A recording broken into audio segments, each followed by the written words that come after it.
So I think one of the things I'm going to document with this is, do these moon discs even help really? They look really weird on the car. Oh.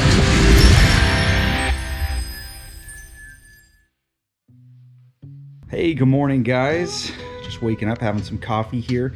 Getting ready to go clean out the garage. The garage is pretty thrashed. Working on the house all the time, working on the trucks all the time. There's just stuff everywhere and it's got to get cleaned out. It's one of those things though, I have to move whatever vehicle's in the garage out, and that's a bit of a shuffle, so I'm getting ready to do that now. But it reminded me of something that people have been asking me about from time to time. You know, people wonder, how is it that you can afford to have two different trail rigs to go off-roading? Because I'm just a regular guy, you know, living in a suburban area. I'm not super wealthy. Well, I'm going to show you one of the easiest ways to save some money and help offset those costs. Get a little cold out. Gotta throw the jacket on. So, garage thrashed. There it is. I told you guys it was messy. Well, we're out here moving the trucks around to get the Samurai out of the garage, and the Jeep needs to go in because we've got to do a little bit of work on that. Back to the point of this video, how is it that we're able to afford to have the Jeep, the tow rig, and our Samurai over there? Honestly, there's some much bigger issues that allow us to do that.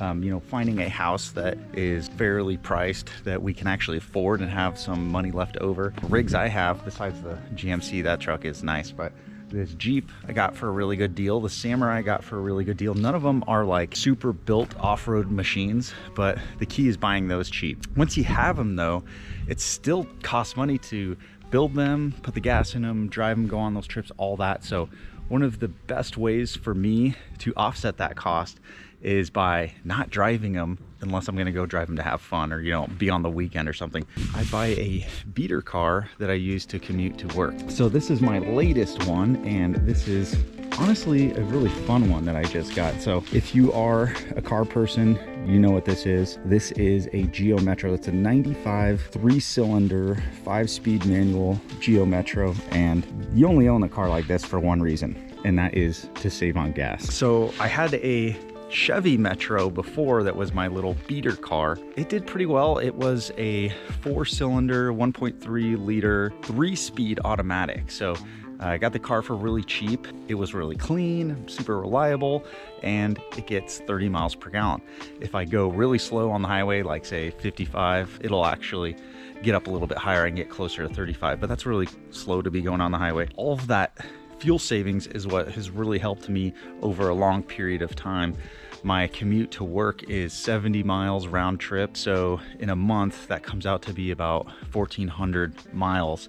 And you know, you don't want to put those miles on a nice car. You don't want to put them on, you know, my wife's car is much nicer than mine. I don't want to just have the miles get racking up. So I get a beater.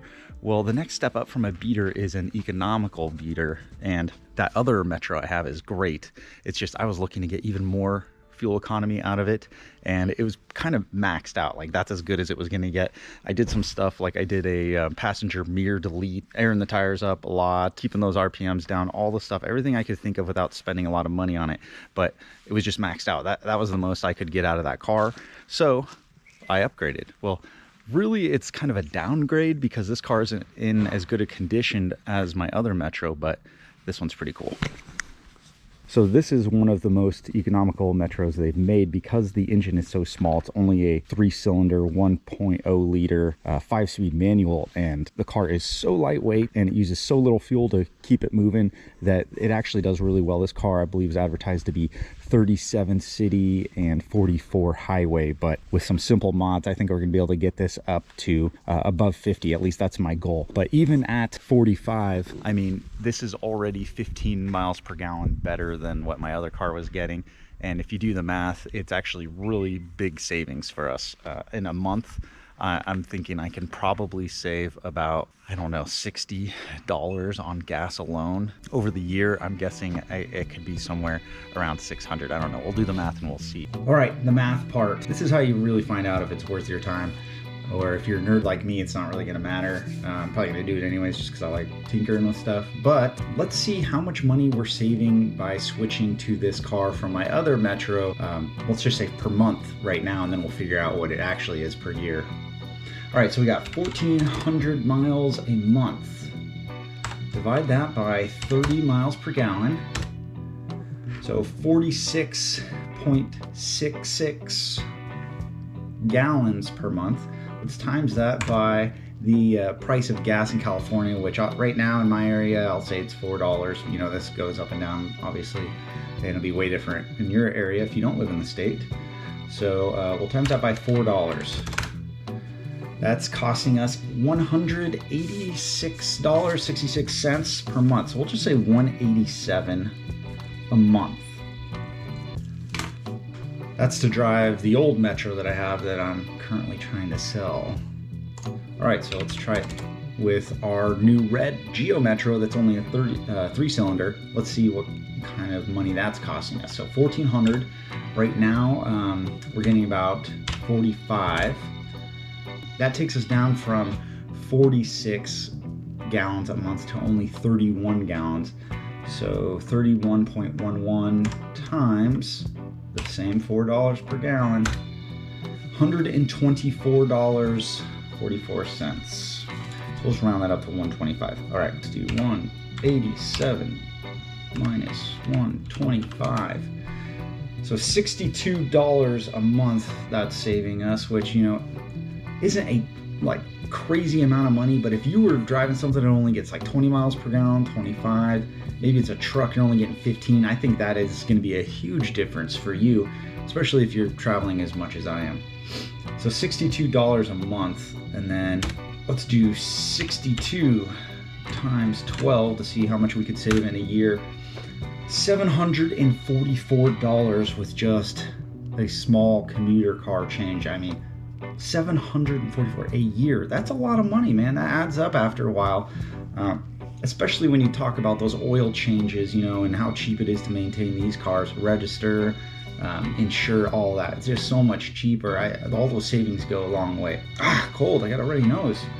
All right, so my goal is to get the red Metro up to 50 miles per gallon with making some relatively cheap mods. So let's see what that would be. 1,400 divided by 50 miles per gallon is only 28 gallons a month. 28 gallons times 4 is $112 a month.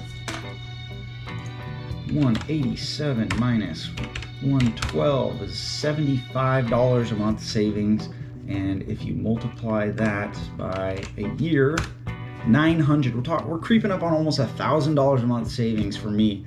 And you know, that, like I've said, this is just one thing that helps with saving that money. You know, obviously it's gonna, if you do a lot of different things, it's gonna help all contribute to that same goal. All right, end math. These cars are pretty cheap to buy. This one's got 150,000 miles on it, and you know, you can find them for relatively cheap compared to all the other cars. A lot of people don't want to deal with a manual transmission these days, and they also don't want to deal with an older car. But besides the paint and the roof liner in there that's coming out, this one's actually in pretty good condition. So one thing that you have to deal with is manual locks, manual windows, manual steering, and, well, let's just face it, it's pretty much manual everything in this car. And since I haven't done a whole lot to it. We've got some easy stuff like the floor mats.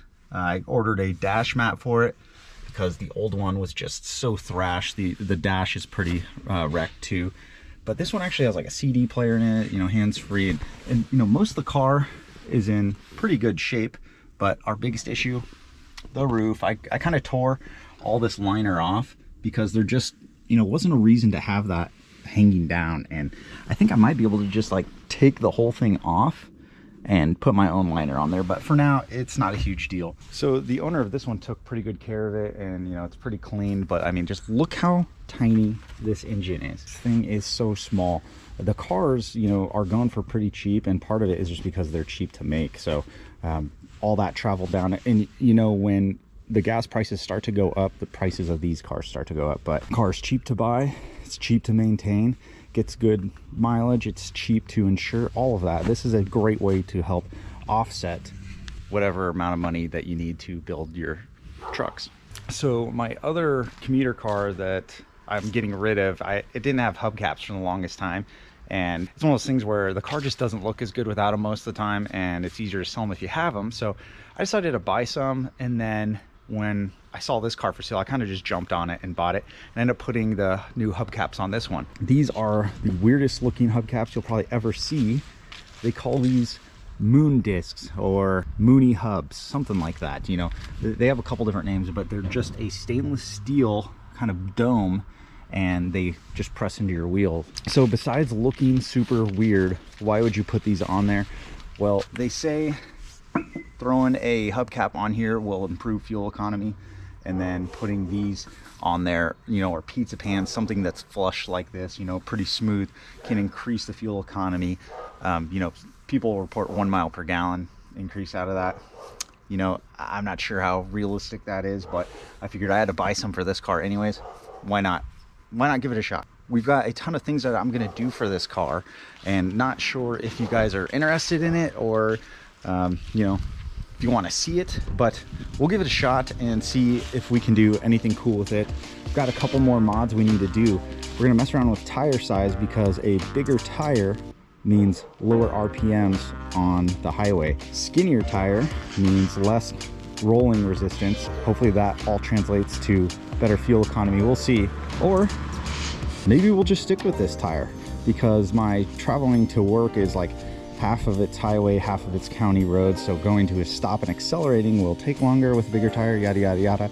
So we've got a bunch of cool stuff to do to this, and this is like our shop car. Like, this car is what enables us to have all these cool things. So I'm willing to put a little bit of time into it and a little bit of money, so it gets better fuel economy, lasts longer, so we can buy more stuff for these. So that's one of my tips to be able to afford to have a hobby that is as expensive as this. If you're thinking about doing this and you're one of those people, you're like, you know what, I need to have my Jeep be good off-road, but also needs to be good on-road, you know, or get good mileage. I can't lift it too much because I'm driving it to work.